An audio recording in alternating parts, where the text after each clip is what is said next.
الفاتحة. بسم الله الرحمن الرحيم. الحمد لله رب العالمين.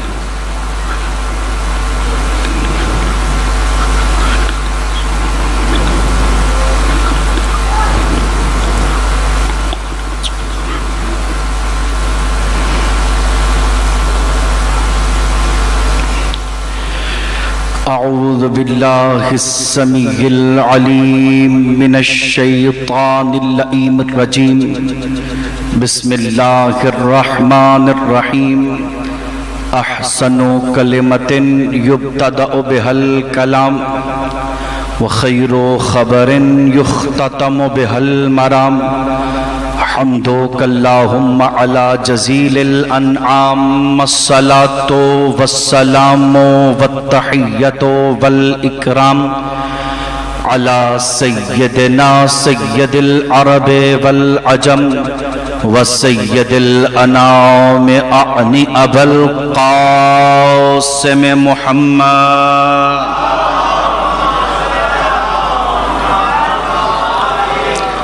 ثم الصلاة والسلام والتحية والإكرام على صاحب لواء الحمد على جازم أعناق النفاس واللئام والذي رفعه علما للإسلام ولا سيما بقية الله المنتظر إمام زماننا.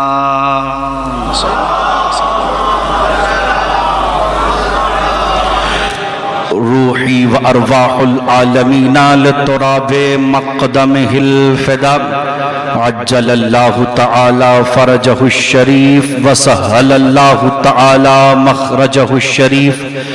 واللعنة الأبدية القائمة الجارية على أعدائهم من يوم عداوتهم إلى قيام يوم الدين. أما بعد فقد قال النبي الأعظم الأكرم من مات ولم يعرف إمام زمانه مات میتة جاہلیہ. مل کے مہدوی درود کی تلاوت فرما دیجیے.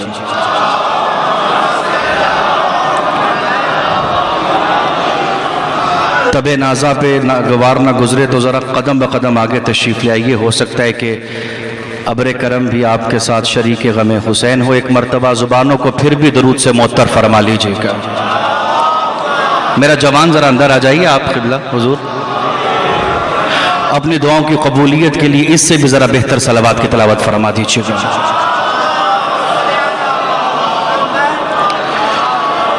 تاجیل ظہور حضرت قائم آل محمد کے لیے ایک مرتبہ بآواز بلند صلوات کی تلاوت فرما دیجئے گا. واجب الاحترام سامعین گرامی قدر ارباب دانش و فہم تشریف فرما ہے. تمام حمد و ثنا اس واجب الوجود مدبر الامور لم یزل ولا یزال کو زیبا ہے کہ جو دور اتنا ہے کہ میلوں کے فاصلوں سے بھی انسان تک رسائی حاصل نہ ہو سکے، اور قریب اتنا ہے کہ اگر خود انسان خودی کی شاہراہ پہ آ جائے تو خود سے ملاقات سے پہلے خدا میسر ہو جاتا ہے. وہ ظاہر اتنا ہے کہ اس کے عاشقوں کو اس کے سوا کچھ سجھائی نہیں دیتا، اور مخفی اتنا ہے کہ ڈھونڈو بھی تو دکھائی نہیں دیتا. وہ بولتا ہے پر سنائی نہیں دیتا، وہ نہیں ملتا جب تک بندہ دہائی نہیں دیتا. وہ ہر جگہ پر ہے پر اس کی کوئی جگہ نہیں، ہر زمانے میں ہے پر اس کا کوئی زمانہ نہیں. اگر کوئی اس کے دیدار کا شوق پیدا کر کے طور پہ تشریف لے آئے تو وہ طور کو توڑ دیتا ہے اور خود کا دیدار نہیں کراتا. لیکن اگر اسے پسند آ جائے تو وہ مکہ سے مہمان بلا کے معراج پہ اپنا دیدار کرا لیتا ہے. اللہ اکبر.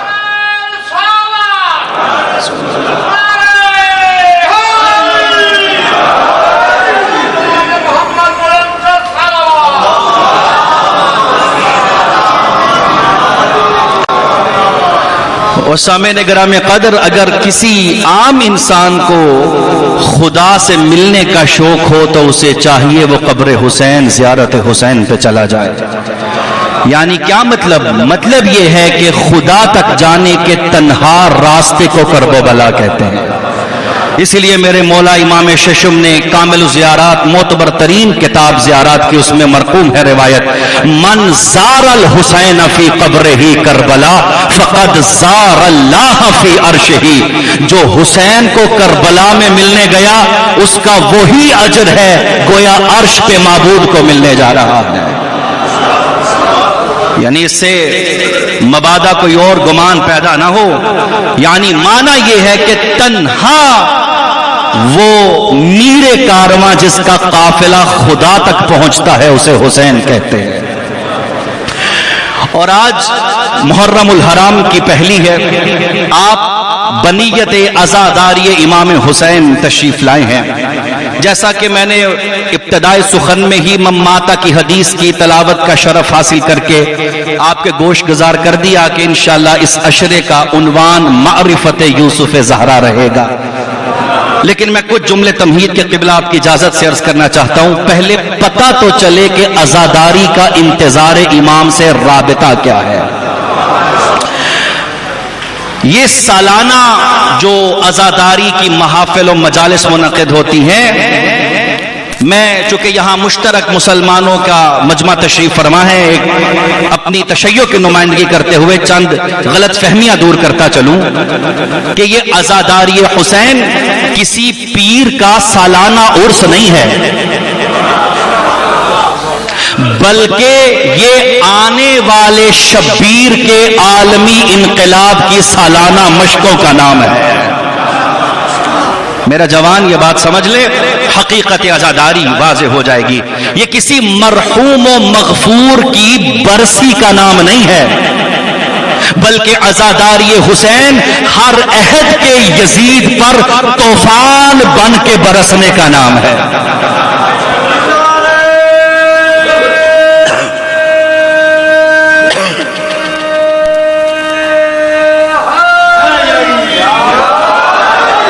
بس ایک جملہ اور بڑھاتا چلوں، یہ عزاداری حسین کسی سانحے، کسی حادثے کی یاد میں منانے جانے والی سالگرہ نہیں ہے، کسی حادثے کی یاد میں منائی جانے والی سالگرہ نہیں ہے، بلکہ عزاداری حسین انسان کی حیات کو حادثات سے بچانے والے الہی منصوبے کا نام ہے۔ یہ وہ صحیفہ الہی ہے عزاداری حسین، جس کے ایک سبق کا نام یزید فہمی ہے، دوسرے سبق کا نام یزید سے نفرت ہے، اور تیسرے سبق کا نام حسین پرستی ہے، اور اس کے مرکزی سبق کا نام عشق معبود و پروردگار ہے۔ عزاداری رسم نہیں ہے، عزاداری بزم نہیں ہے، عزاداری مسلسل جنگ ہے جو لڑی جا رہی ہے۔ اور سامعین، یہ جو ہر بارگاہ میں سالانہ محرم کی عشرے شروع ہو جاتے ہیں، لوگ سوال کرتے ہیں یہ ایک بار دو بار، بھئی مرحوم آپ کے والد والدہ بھی دنیا سے گزر جائیں تو آپ 3-4 سالوں کے بعد غم کی شدت میں کمی آ جاتی ہے۔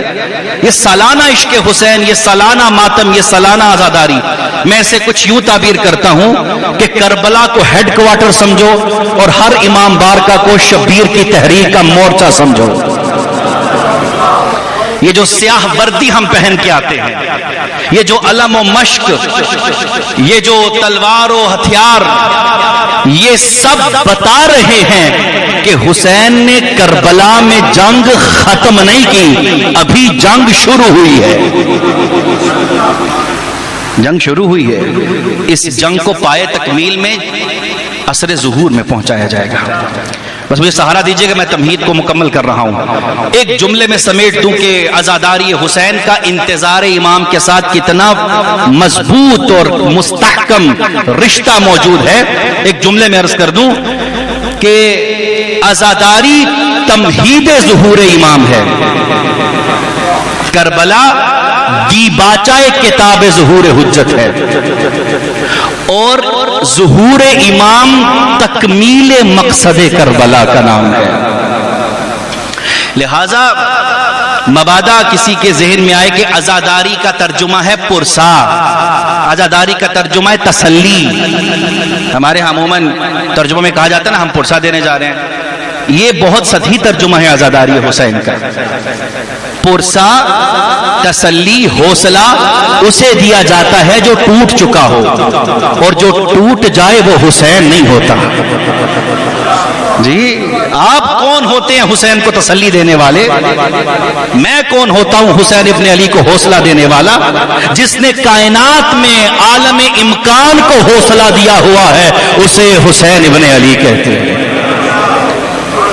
اور حماسائی کربلا ہمارے ہاں بیان نہیں ہوئی، متاسفانہ ہم نے بیچارہ حسین بتایا ہے۔ خدا کی قسم حسین تو بیچارہ ہو ہی نہیں سکتا، جو حسین سے ٹکرائے وہ قیامت تک بیچارہ ہو جاتا ہے۔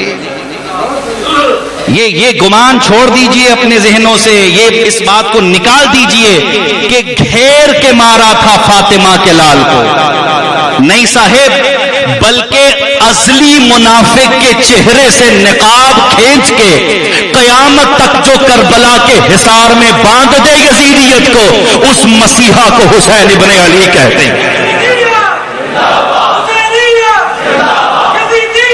سب مل کے مرد آباد۔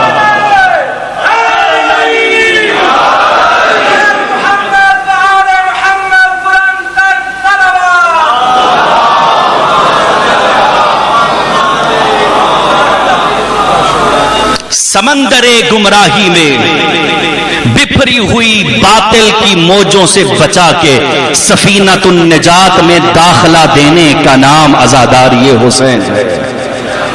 خواہش نفس کی ہتھکڑیوں میں بندھے ہوئے قیدی کو حریت کا پیغام دے کر انا الحر کی سند عطا کرنے کا نام عزاداری حسین۔ سامعین، عزاداری حسین، اب یہ جملہ بہت گہرا ہے، اگر منتقل ہو جائے تو خدا کی قسم عزاداری منانے میں مسلکوں کی تفریق ختم ہو جائے۔ عزاداری حسین وہی مطلب رکھتی ہے جو انقلاب رسول اللہ رکھتا ہے۔ بھئی یہ جملہ مشکل ہے، میں ذرا سنبھال کے اس کو عرض کرنا چاہتا ہوں۔ جب رسول اللہ اس کائنات میں تشریف لائے تو جاہلیت کا زمانہ تھا، جس کو انشاءاللہ وضاحت کروں گا میں۔ آپ نے آ کر جاہلیت کو ختم کیا۔ کیا ضرورت پڑ گئی تھی پسر علی کو کہ وہ اپنے ہی تخت کے خلاف کھڑا ہو جائے؟ ایک صاحب نے مجھ سے پوچھا، ایک بھائی نے، کہ یہ کربلا، یہ کربلا، وہ کربلا، اس طرح کربلا، اس طرح، ایک جملے میں کربلا کو نچوڑیے، کربلا ہے کیا؟ میں نے کہا کربلا ہر اس فکر سے ٹکرانے کا نام ہے جو محض اس لیے کسی کو مان لیتی ہے کہ وہ کرسی پہ بیٹھا ہے۔ بغاوت ہے اس فکر سے۔ وہ یزید کرسی پہ بیٹھا ہوا تھا اور لوگ مانتے جا رہے تھے۔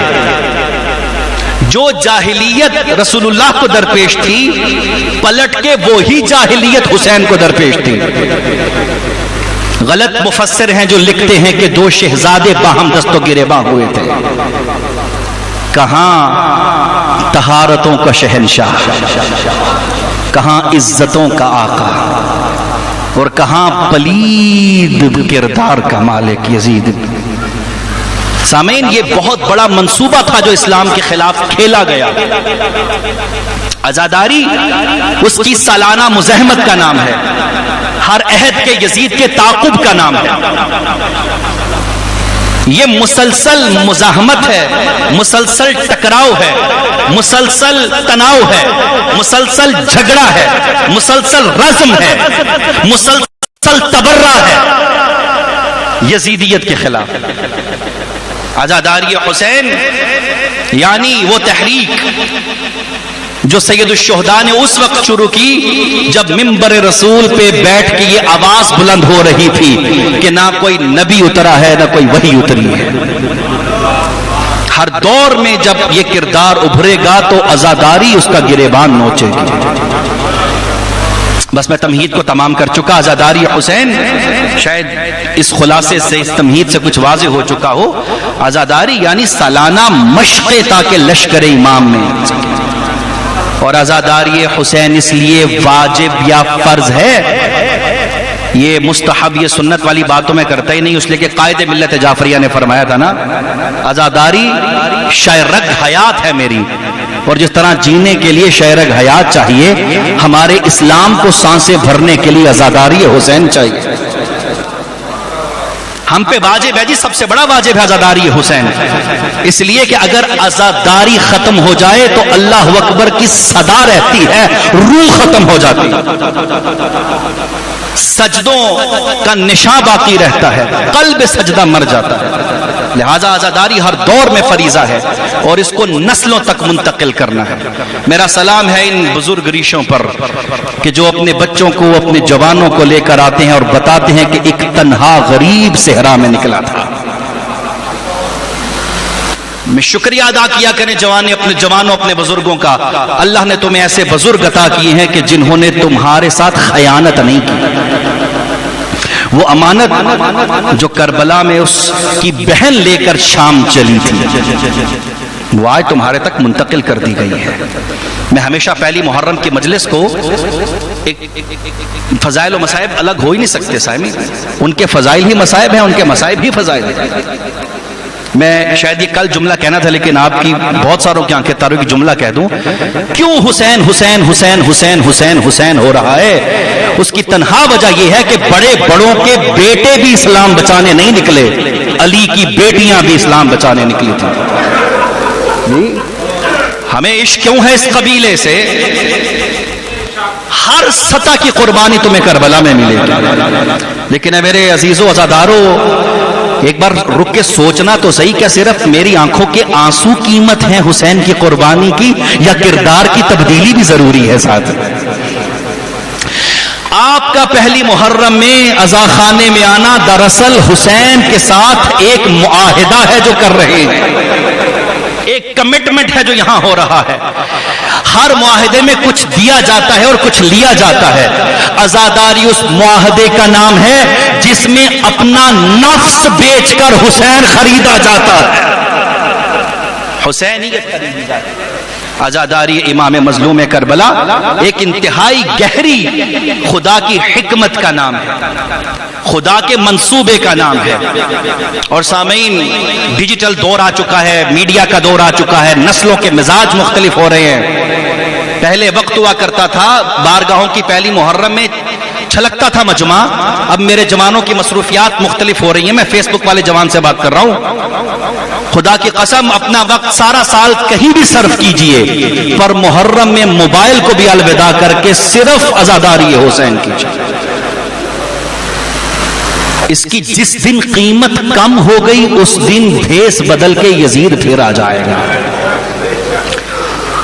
عزاداری حسین مسلسل رزم کا نام ہے جو لڑی جا رہی ہے، الجھ رہا ہے شرار بو لہبی سے چراغ مصطفی، الجھا تھا وہاں میدان کربلا میں۔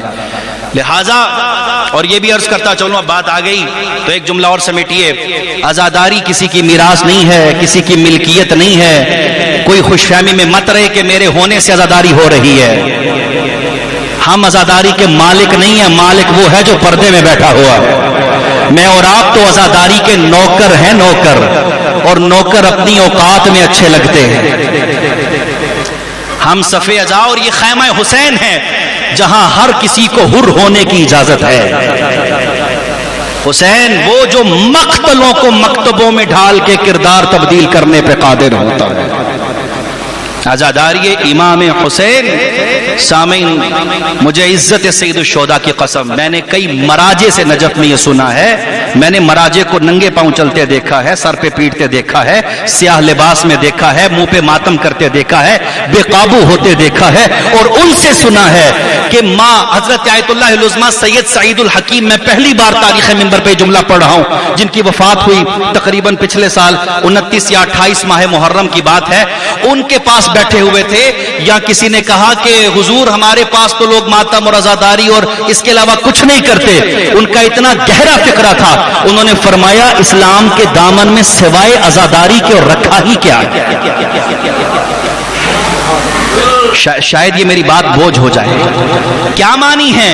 یعنی دو قسم، دو رنگ کے اسلام تمہیں بازار میں نظر آئیں گے. ایک وہ جو بنا عزاداری کے ہے، ایک وہ جو عزاداری کے ہے. عزاداری یعنی قبیلہ اہل بیت سے وفاداری. یہ والا اسلام اگر ہے تو بس ہے، سوا اس کے اور اسلام کی تفسیر کوئی نہیں ہے. بس سامنے میں نے تمہید سمیٹ دی، آپ کی توجہات مبذول ہو گئی. جیسا کہ عرض کیا کہ عزاداری حسین ایک بہت بڑی عالمی انقلاب اور ایک جہانی آفاقی نہضت کی شروعات کا نام عزاداری حسین. کتاب حیات کی آخری قسط یوسف زہرا کے ہاتھوں سے لکھی جائے گی اور اس قسط میں اپنا حصہ ڈالنے کو عزاداری حسین کہتے ہیں. لہذا عزاداری اس نیت سے برپا کی جائے، اور پہلے دن اس لیے دہرانا یہ فرض تھا تاکہ کس نیت سے آئیں، پرسہ دینے نہیں آئے فقط. اور یہ ایک اور حضرت آیت اللہ کے خوبصورت فقرہ فرمایا کرتے تھے، یہ بھی گمان کسی کو نہ ہو کہ ہم نہیں روئیں گے تو حسین پہ کوئی نہیں روئے گا. کہا یہ تو شکر ادا کرو کہ تم رو رہے ہو، اگر تم چپ ہو گئے تو ذرے اور آسمان سے رونے کی آوازیں اٹھیں. اس لیے کہ حسین ابن علی محسن بشریت نہیں ہے بلکہ محسن عالم امکان کا نام حسین ہے، اور اس کی تفسیر انشاءاللہ کل یا پرسوں میں عرض کروں گا. لہٰذا عزاداری حسین اس جد و جہد، اس کاوش، اس کوشش کے ساتھ عزاداری میں تشریف لائیں کہ یہاں سے لیس ہو کر ہم نے لشکر امام میں داخل ہونا ہے. جو عزاداری مجھ میں تبدیلی نہیں پیدا کر سکتی وہ آخرت میں میرا نامہ اعمال تبدیل کیسے کرے گی؟ جو عزاداری، جو ماتمداری مجھے مصلے سے اٹھا کر، بستر سے اٹھا کر مصلے تک لانے پہ قادر نہیں ہے، وہ مجھے دوزخ سے چھڑانے پہ کیسے قادر ہو سکتی ہے؟ لہذا کردار ساز تحریک کا نام عزاداری حسین. اور شاید میں اپنے موضوع تک نہ آ سکوں، آج بات بڑھتے بڑھتے چلے جا رہی ہے. صرف سیاسی انقلاب کا نام نہضت کربلا نہیں ہے سامعین، گھریلو مسائل کا حل بھی کربلا میں ملے گا.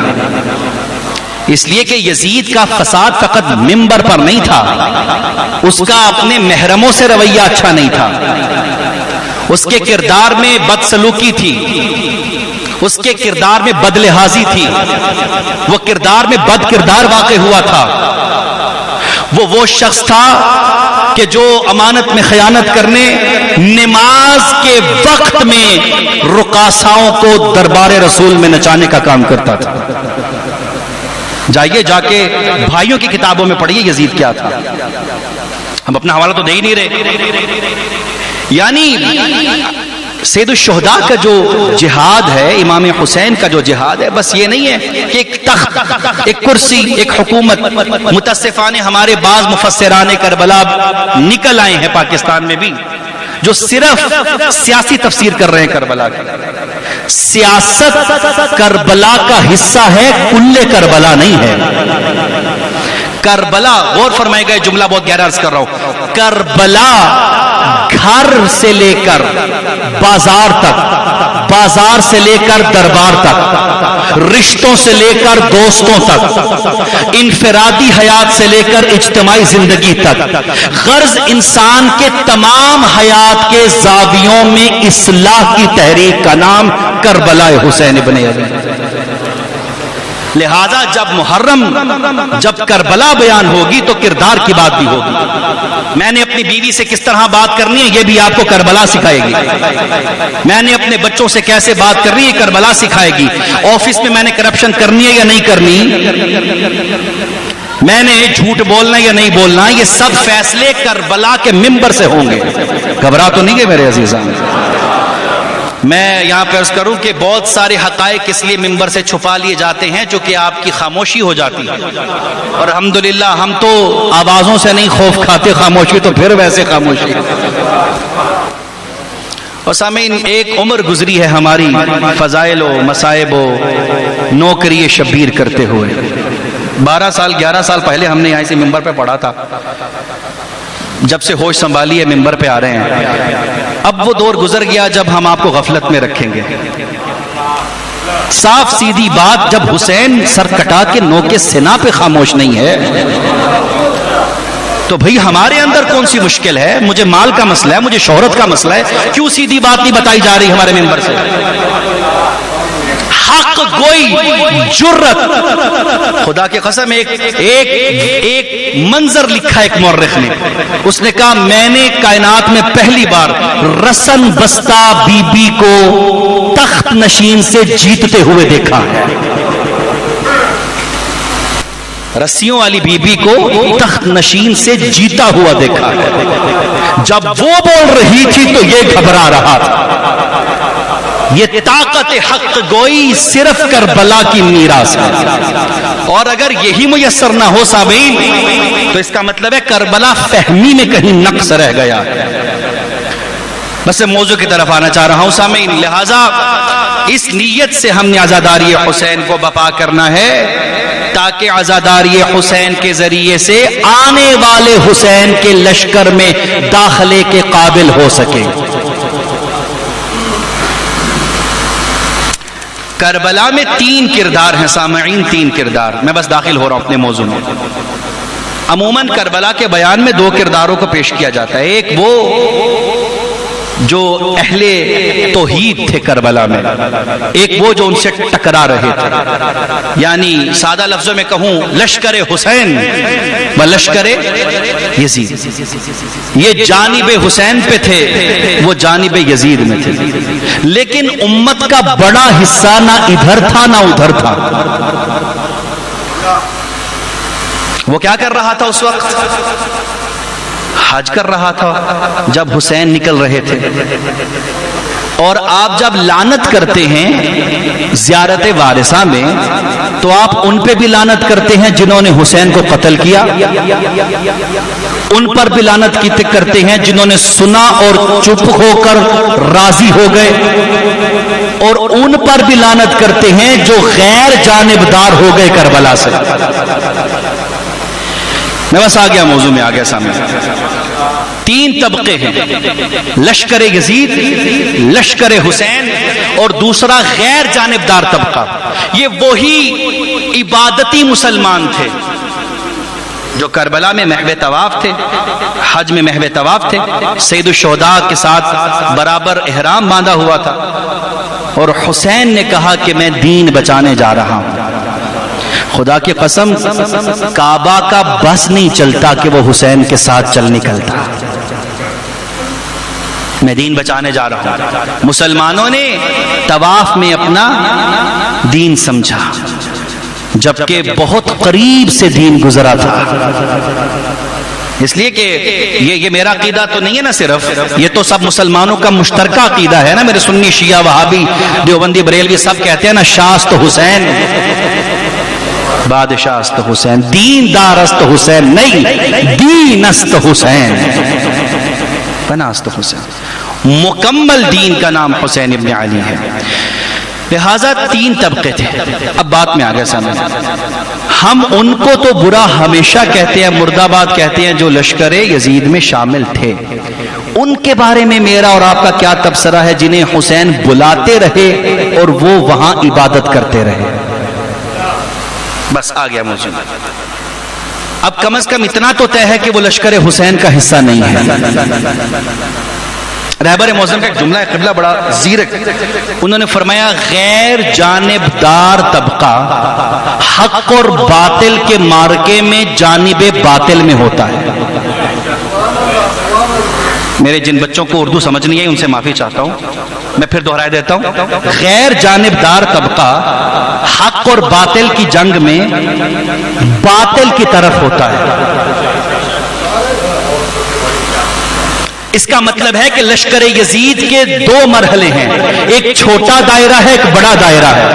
ایک وہ لشکر یزید ہے جو براہ راست کربلا میں حسین سے لڑنے آ گیا، دوسرا وہ تھا جو اس گمان میں کعبہ بیٹھا رہا کہ شاید ہم لوگ دین کی خدمت کر رہے ہیں۔ ان دونوں کو باہم مسترد کرنے کا نام عزاداری حسین۔ یہ حقیقت عزاداری. اب آگے نام سامعین، آگے اپنے موضوع میں. یعنی کیا مطلب ہوا عزاداری حسین ابن علی کا؟ کیا فہم ہوئی؟ کیا نتیجہ نکلا؟ خلاصہ بحث کیا ہوا؟ عزاداری حسین یعنی خود کو امامت کے لیے میدان میں حاضر کرنے کا نام عزاداری حسین. غیر جانبدار آدمی پسند نہیں ہے امامت میں. اب آ جائیے جو تمہید سخن میں نے آپ کی خدمت میں شورۂ آفاق ترانہ قبیلہ بہدویہ حدیث مبارک آب وحی سے دھلی ہوئی لسان رسالت سے برآمد یہ خوبصورت فقرے کے من مات ولم، میرے ساتھ پڑھیے گا جن کو آتی ہے، من مات ولم یعرف امام زمانہ ہی ماتا. یہ نغمہ ہے، یہ وہ ترانہ ہے جو ہر بچے کو یاد ہونا چاہیے. ضروری تو نہیں صرف پی ٹی آئی کے ترانے یاد ہوں. ہماری پارٹی تو مہدوی پارٹی ہے نا بھائی. میاں والی میں گرچہ بات کرنا مشکل ہے. درود بھیجیے گا محمد والے محمد کی ذات پر.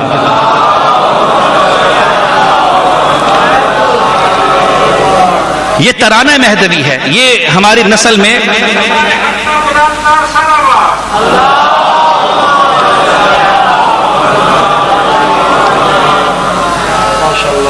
یہ سامعین یہ ہمیں یاد ہونا چاہیے. من مات ولم یعرف امام زمانہ ہی ماتا میتتن جاہل.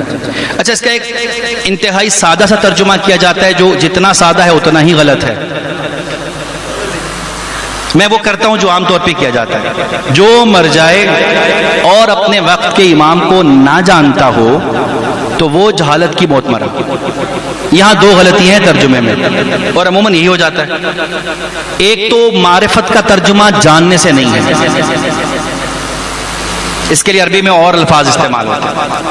میں ہو بہو ترجمہ جو بنتا ہے وہ عرض کرتا ہوں. جو مر جائے اور اپنے زمانے کے امام کی معرفت نہ رکھتا ہو وہ جہالت کی نہیں جاہلیت کی موت مرے گا.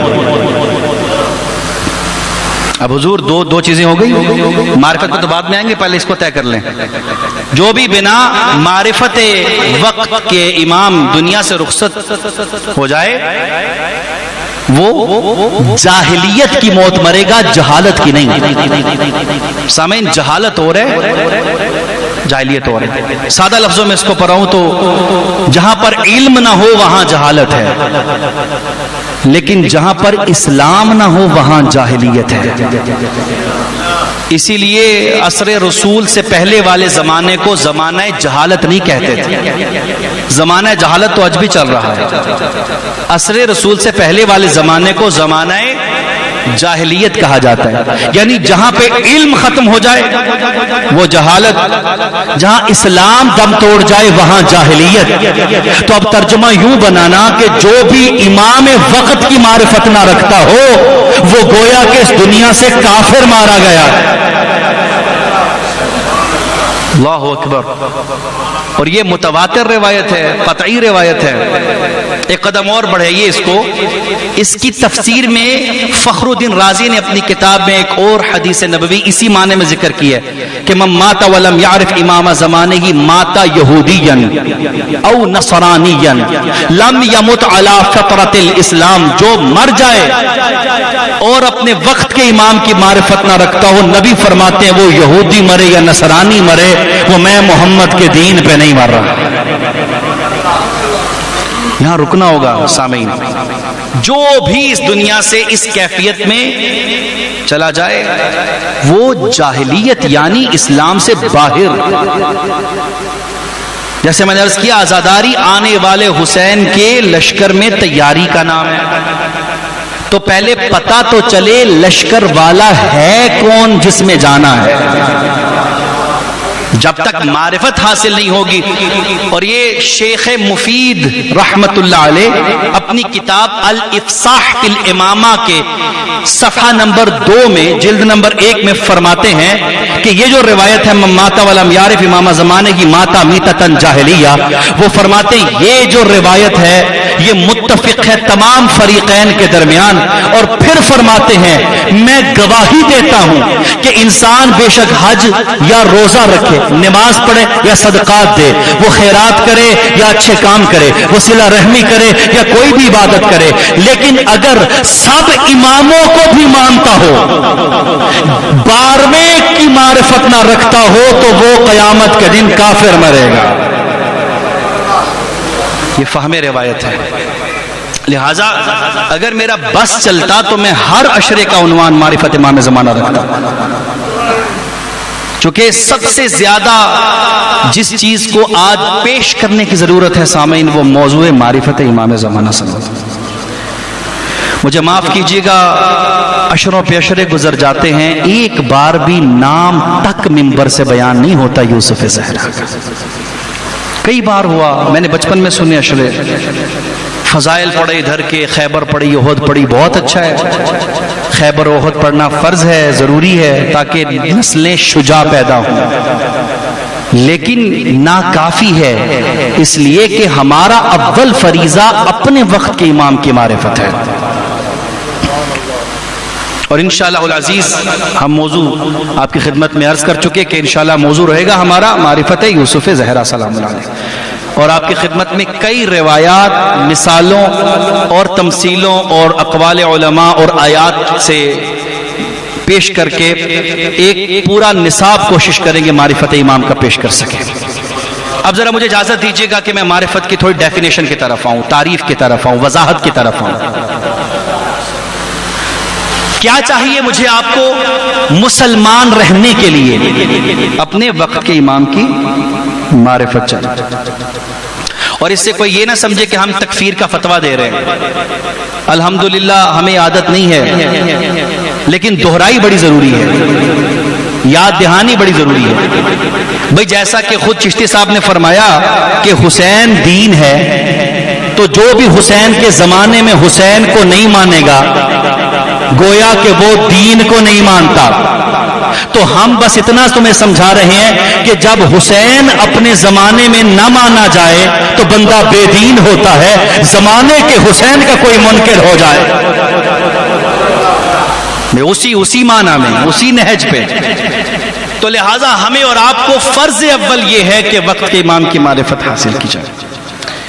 اور سامعین یہاں پہ پھر مجھے رکنا ہوگا، چونکہ معرفت اور ہے، شناخت اور ہے۔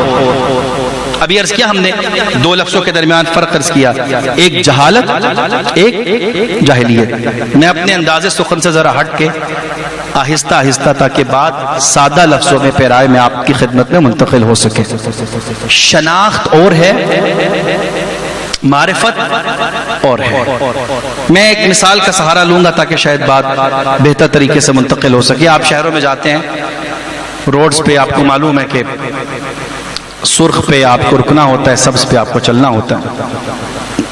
ایک شہر میں ایک صاحب گاڑی بڑھا کے جا رہے تھے اور سرخ بتی پہ انہوں نے کراس کر لیا، تو وہاں وارڈن کھڑے ہوتے ہیں، وہاں پہ جو شاہراہی فوجی، اس کو اردو میں شاید کہیں گے، سڑکوں والے فوجی، وارڈن، انہوں نے روک لیا کہ حضور آپ کا چالان کٹے گا، اور چالان کاٹنے کے لیے وہ آئی ڈی مانگتے ہیں۔ آئی ڈی کارڈ جو ہے اسے اردو میں کہتے ہیں شناخت نامہ۔ میں سمجھا سکوں تو شناخت اور معرفت میں کیا فرق ہے۔ آئی ڈی کارڈ مانگا یعنی شناخت ہو گئی، یہ صاحب کون ہیں، ان کے والد کا نام کیا ہے، یہ کہاں رہنے والے ہیں، ان کی علامتی شناختی علامت کیا ہے، ان کی تاریخ پیدائش کیا ہے، یہ سب وہ لکھ رہا ہے اور ڈانٹ رہا ہے، برہم ہو رہا ہے، غصہ کر رہا ہے، سختی کر رہا ہے۔ آپ اچھے خاصے بھلے محسوس ہوتے ہیں، آپ کو معلوم نہیں ہے کہ سرخ پہ قانونی طور پہ پابندی ہے، نہیں چلنا چاہیے تھا، لیکن بہرحال افسوس ہوا، آپ جیسے شہری بھی ڈانٹ رہے، چالان کاٹ رہا ہے، شناخت ہو چکی ہے۔ کچھ ہی دیر میں وہ صاحب جن کا چالان کٹ رہا ہے وہ باہر آتے ہیں اور اپنے بٹوے سے کارڈ نکالتے ہیں جس پہ لکھا ہوتا ہے کہ وہ جنرل صاحب ہیں، فوج کے جنرل صاحب۔ جو ہی وہ کارڈ دیکھتا ہے تو وارڈن کانپنا شروع ہو جاتا ہے اور سلوٹ کرتا ہے، معذرت سر میں نے آپ کو پہچانا نہیں۔ منتقل ہو گیا تو ہو گیا، نہیں تو مجھے وضاحت کی اجازت دیجیے۔ اسے پہلے شناخت ہو چکی تھی کہ اس کا نام کیا ہے، رہتا کدھر ہے، پیدائش کب ہوئی، شناخت ہوئی پر احترام نہیں کیا، جھکا نہیں، مانا نہیں، سلوٹ نہیں کیا، سلوٹ اس وقت کیا جب پتا چلا کہ اس کا عہدہ یہ ہے۔ اس کا مطلب ہے رویے میں تبدیلی شناخت سے نہیں آتی، معرفت سے آتی ہے۔ اللہ اکبر، یا رسول اللہ۔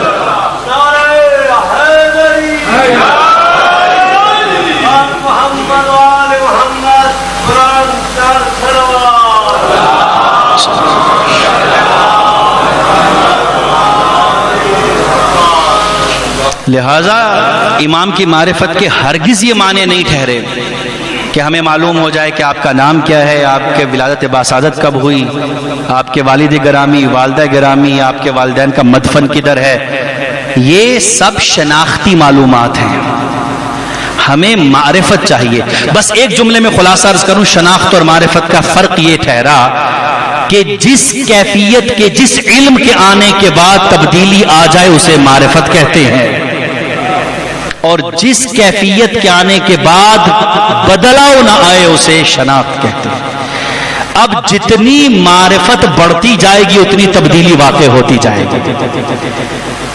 تو سامعین، یہ لفظوں کے درمیان فرق بڑا ضروری ہے۔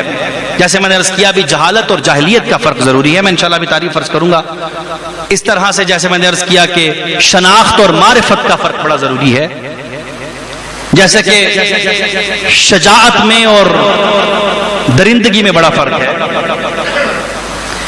جیسے کہ سخاوت میں اور فضول خرچی میں بڑا فرق ہے، جیسے کہ کفایت شعاری میں اور بخل میں بڑا فرق ہے۔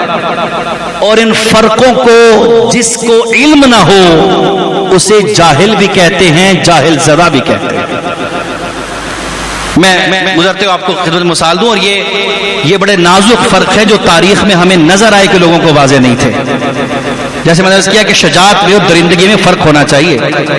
بہادری اور ہوتی ہے، درندگی اور ہوتی ہے۔ ہمارے بعض جوان اشارہ کاٹ کے سمجھتے ہیں کہ ہم نے بڑی بہادری کا کام کیا۔ سامعین، قانون کی پاسداری بہادری ہے، قانون شکنی درندگی ہے۔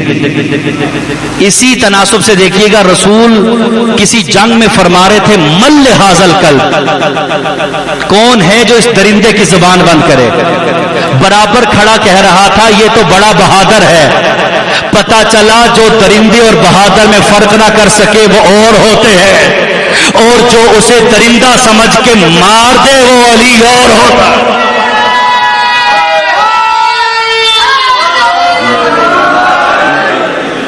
تو یہ چیزوں کا فرق واضح رہنا چاہیے۔ سامعین، مات ولم یعرف، ہمیں معرفت امام درکار ہے۔ ہم پہ فرض ہے کہ معرفت امام اپنے اندر ایجاد کیے رہیں، انجام دیجیے۔ اب آتے ہیں اس کی ٹیکنیکل ڈیفینیشن کی طرف۔ معرفت تعریف کیا ہے؟ علماء نے اس کو یوں لکھا کہ کل کیفیت یتجلی بہا صفات صاحبہ علی ذی المعرفہ فہی معرفہ۔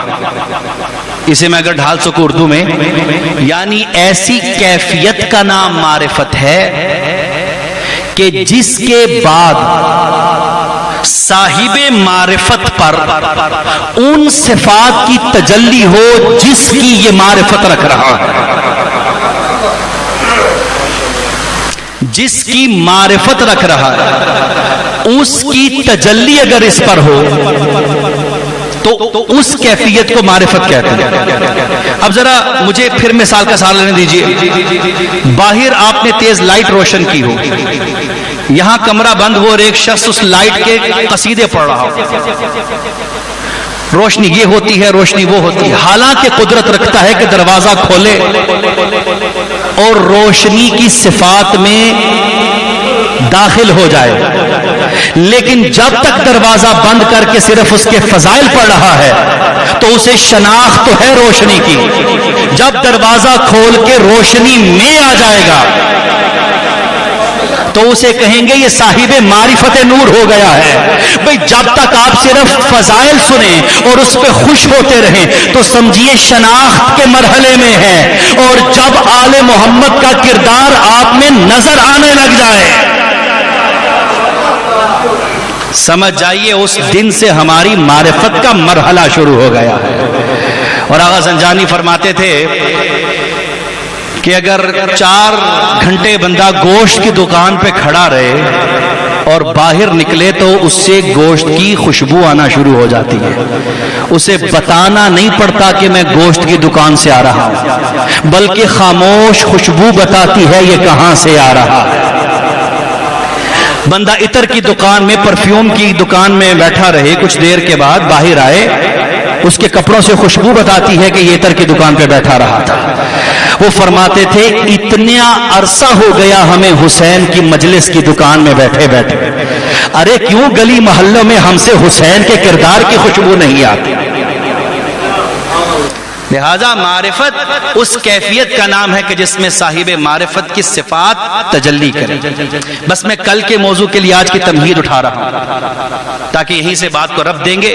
معرفت کی 3 اقسام ذکر کی ہیں علماء نے، 3 مرحلے ہیں پے در پہ معرفت کے۔ پہلا ہے جلال معرفت، دوسرا ہے جمال معرفت، اور تیسرا ہے کمال معرفت۔ اور میں ان تینوں مرحلوں کے لیے تعریفیں عرض کروں، مثالیں عرض کروں، اس سے کہیں بہتر ہے کہ میں کردار نہ بتا دوں کہ ان 3 مرحلوں میں کون کون تھا۔ جلال، یہ تمہید ہے کل کے موضوع کی، جلال معرفت دیکھنی ہو تو مالک اشتر کو دیکھو، جمال معرفت کو دیکھنا ہو تو حبیب ابن مظاہر کو دیکھو، اور اگر کمال معرفت کو دیکھنا ہو تو انا ان سلمان من اہل البیت کو دیکھو۔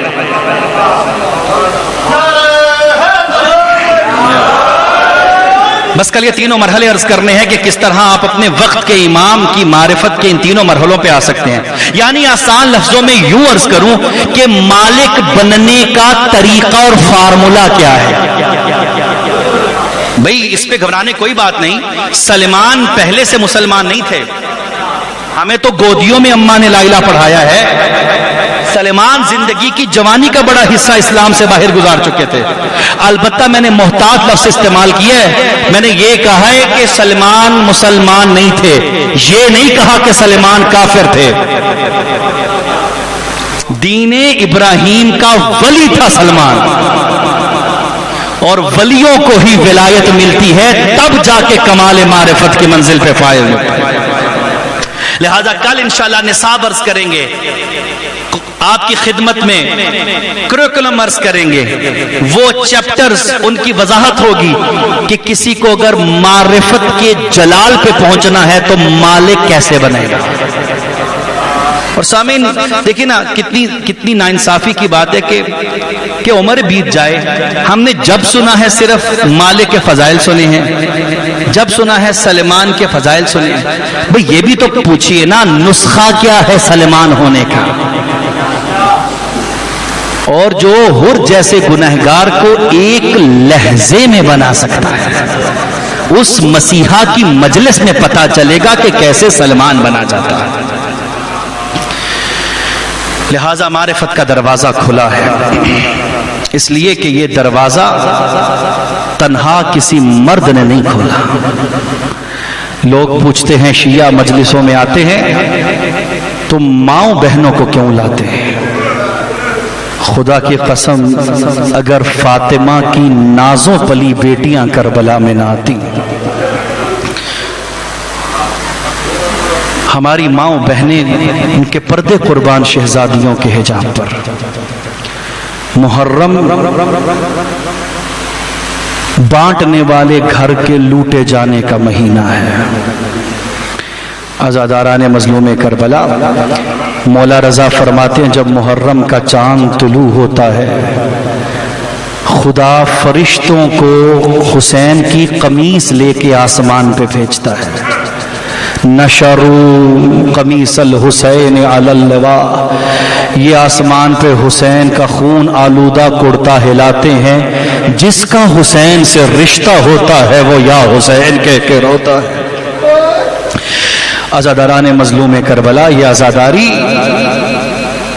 ہمیں تو آسانی سے میسر ہے، پوچھئے ان سے مامون کے دور میں کیا ہوتا رہا، ہاتھ کٹتے تھے، ایک مورخ نے لکھا کہ اس دور میں کہ جب اس نے پابندی لگا دی کہ کہیں مجلس حسین نہ ہو اور بڑا خوش شکار کرنے کے لیے وہ جا رہا تھا، صحرا میں کالے برقعے والی بی بی کو دیکھا جو اپنے چند بچوں کو لے کے بتا رہی تھی کہ کس طرح کمینوں نے سکینہ کے در چھینے۔ یہ تڑپ کے کہنے لگا، اے بی بی تو صحرا میں کیا کر رہی ہے؟ آگے سے آوازیں، تو نے کیا سمجھا تھا تیرے ظلم سے حسین کی کنیزیں ڈر جائے؟ عزاداران مظلوم کربلا محرم کی پہلی ہو چکی ہے۔ میں اگر میری ماں بہنوں تک میری آواز میری گونج جا رہی ہے تو میں دست برسا ان سے گزارش کروں گا، یہ بر صغیر کی رسم رہی ہے، جب محرم کا چاند طلوع ہوتا تھا تو مائیں بہنیں اپنے ہاتھوں سے زیور اتارتی ہیں، اپنے گلوں سے گلو بند اتارتی ہے، لیکن جب کوئی بہن اپنا زیور اتارے تو شام کی طرف رخ کر کے کہنا، اے حسین کی لاڈلی بہن تیرے اجڑنے کا ارمان ہے۔ اترکم علی اللہ جعلکم اللہ من الباقی۔ جن کی چھوٹی بیٹیاں ہیں، یہ خواہش ہوتی ہے شریف باپ کو کہ اپنی بچی کو سجائے اور بچیوں کو مارا نہ کریں۔ عزاداران مظلوم کربلا، خصوصاً جس بچی کا نام فاطمہ رکھی اسے نہ مارا کریں۔ ہاں اسمعی کہتا ہے میں روتا ہوا اپنے مولا کی بارگاہ میں آیا۔ امام نے کہا اسمعی روتا کیوں ہے؟ کہا مولا مجھے اللہ نے چوتھی بیٹی دے دی ہے۔ مولا فرماتے ہیں ظالم وہ اپنا رزق کھائے گی، اپنی عمر سے جیے گی، آسمان اس کا سائبان ہوگا، تو کیوں اپنے دل کو کمزور کرتا ہے؟ کہا مجھے تسلی ہوئی، میں نے کہا مولا اس کا نام پتہ میں نے کیا رکھا ہے؟ مولا فرماتے ہیں کیا نام رکھا ہے؟ کہا مولا اس کا نام فاطمہ رکھا ہے۔ جو پرانے عزادار ہیں وہ بات پہنچ چکی ہے۔ عزاداروں جب فاطمہ کا نام آیا کھڑا امام بیٹھ گیا اور رو کے فرمایا اما اذا سمیتہا فاطمہ فلا تلتمہا ولا تصبہا۔ اب جب کسی بچی کا نام فاطمہ رکھ لو تو بھول کے بھی اس کو جھڑکنا نہ، اس کے رخسار پہ تھپڑ نہ مارنا۔ تڑپ کے کہتا ہے کیوں مولا؟ مولا فرماتے ہیں ہمیں دادی زہرا یاد۔ اجرکم علی اللہ۔ جن کی چھوٹی چھوٹی بیٹی ہیں، شریعت کا حکم ہے کہ جب باپ کوئی چیز لے کر بیٹا بیٹی دونوں کے لیے آئے نا تو دینے میں پہلے بیٹی کے ہاتھ میں دیا جائے، چونکہ بچیوں کے دل ذرا نازک ہوتے ہیں۔ اللہ نہ جانے بچی تڑپ کے یہ نہ شکوہ کرے باپ نے بیٹے کو مقدم کر دیا ہے۔ اللہ کو بچیوں کے دل پہ سے بڑا پیار ہے، ان معصوم بچیوں کے دل سے بڑا پیار ہے۔ عزاداروں جس وقت محرم کے چاند کے بعد اپنی بچی کے کانوں سے بندے نکالا کرو نا، انہیں بتایا کرو یہ کس کی رسم تھی، اور بتایا کرو وطن میں بیٹھ کے تیرا باپ ہاتھوں سے کھول رہا ہے، بے وطنی میں شبیر کی یتیمہ کو کمینوں نے چھین کے اتارے۔ اجرکم علی اللہ جعلکم اللہ من الباقی۔ اللہ آپ کا اور میرا شمار رونے رلانے والوں میں دعا کیا کریں اللہ خلوص سے ہمیں رونے کی توفیق عطا۔ یہ گریہ ریا کا گریہ نہ ہو۔ اور عزاداروں میں نے بڑے علماء سے سنا ہے اگر خلوص کی عزاداری ہو رہی ہو وارث عزا مجلس میں تشریف لے آتا ہے۔ اللہ جانے امام ہماری مجلس میں تشریف لائے ہوئے ہو تو پھر سامعین میں عرض کرنا چاہ رہا ہوں میرے مولا آخری امام فرماتے لأندبن بدل الدموع دما، فرماتے شیعو تم تو صرف پانی برساتے ہو، تمہارا امام آنکھوں سے لہو برسا رہا ہے۔ کسی پوچھنے والے نے پوچھا آقا آپ کیوں لہو روتے ہیں؟ کیا آپ کو اکبر کی برچھی کا غم ہے؟ کیا حسین کی تشنگی کا غم ہے؟ ہر جواب پہ فرماتے تھے لا لا، مجھے تو زینب کے اجڑنے کا غم۔ عزاداری ہر امام نے کی ہے۔ سامعین بس آخری جملہ آپ نے عبادت فرما لی، ہر امام نے کی ہے۔ اور کوشش کیا کرو عزا خانوں میں مجلسوں کے ساتھ اپنے گھر میں بھی مجلس ضرور رکھا کرو، اور اگر بڑی مجلس کی توفیق یا پیسہ نہ ہو تو باپ خود کرسی پہ بیٹھ جائے، خاندان والوں کو نیچے بٹھائے اور بچوں کو بتائے کہ کربلا میں کیا ہوا تھا، اس لیے کہ یہ سنت ہے میرے مولا رضا کی۔ میرے مولا رضا ایک ذاکر دابل کو بلایا کرتے تھے، اور ایک دن میرے مولا نے کہا دابل آج قصیدہ نہیں مرثیہ سنا۔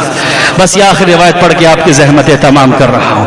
دابل میرے مولا کے گھر میں آیا، روایت کہتی ہے منبر پہ بیٹھا یا ایک مرتبہ دیکھا امام نظر نہیں آ رہے، کچھ دیر کے بعد دیکھتا ہے دروازے پہ وہاں بیٹھے ہیں جہاں آنے والوں کے نالین پڑے ہوئے ہیں۔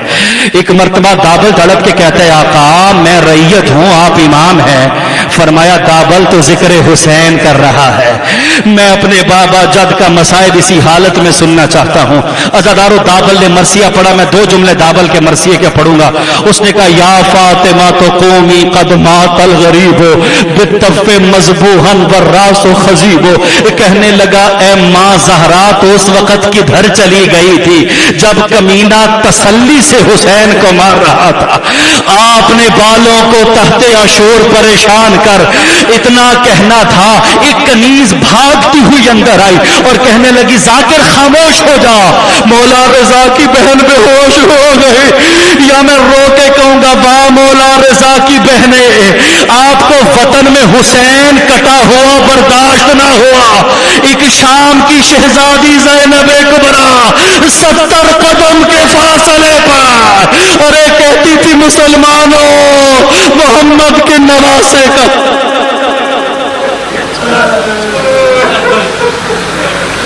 سيعلم الذين ظلموا أي منقلب ينقلبون إنا لله وإنا إليه راجعون. اللهم بحق فاطمة وأبيها وبعلها وبنيها والسر المستودع فيها